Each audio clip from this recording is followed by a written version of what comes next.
Business here on France 24. Now it's time for today's French newspapers.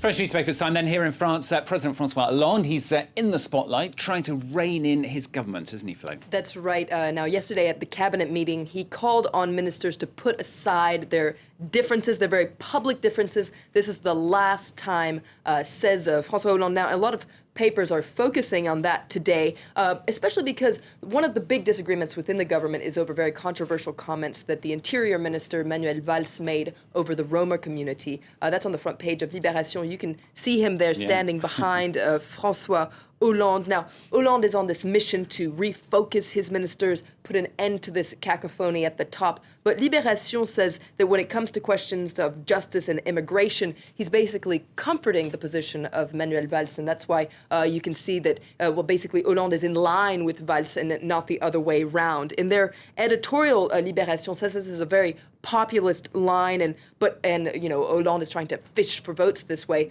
but ultimately it could be very dangerous for him because it could alienate a part of the socialist people who vote for him. And Libération, in fact, wishes that on the contrary, Hollande had put Manuel Valls in line rather than following his line. Sure. A lot of the papers are saying Hollande not been that convincing in his attempt to kind of get them all together. That's right. That's the exact words used by Les Echos in one of their articles. He's not that convincing in this new firmness, as they say. Le Figaro is also, unsurprisingly, not that convinced either. They say this summoning is actually an optical illusion.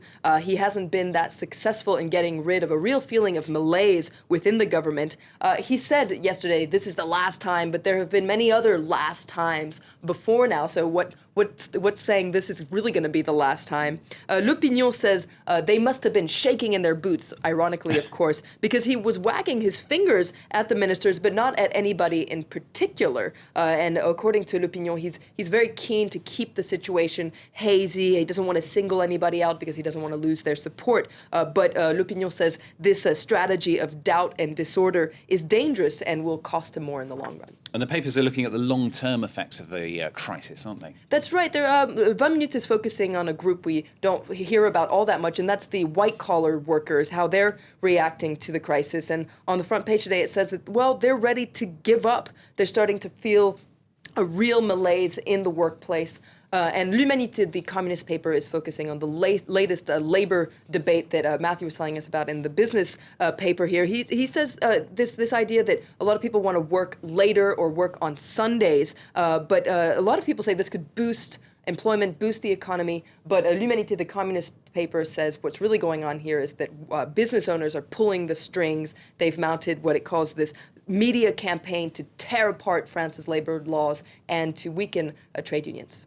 Now, Libération, something completely different now. They're focusing on Bashar al-Assad's uncle, who is accused of money laundering. That's right. His name is Rifat al-Assad. So he's Bashar al-Assad's father, Hafez's brother. And in fact, for a long time, he was Hafez al-Assad's strongman, and in fact, personally supervised the massacre of Hama in 1982. But then he fell out with his brother and turned his back on the regime and came to Paris, actually. And Libération points out that he owns a lot of very, very flashy property here in Paris and, in fact, in the rest of France, for instance, in flashy neighborhoods like Avenue Foch or Avenue Kennedy. Now, several anti-corruption NGOs say that these are ill-gotten gains. Basically, he bought them with money he stole from the Syrians. But Rifat's son, Siwar, gives an interview to Libération defending his father. And he says that when he left Syria, he didn't have any money, and this money was actually given to him by Gulf states.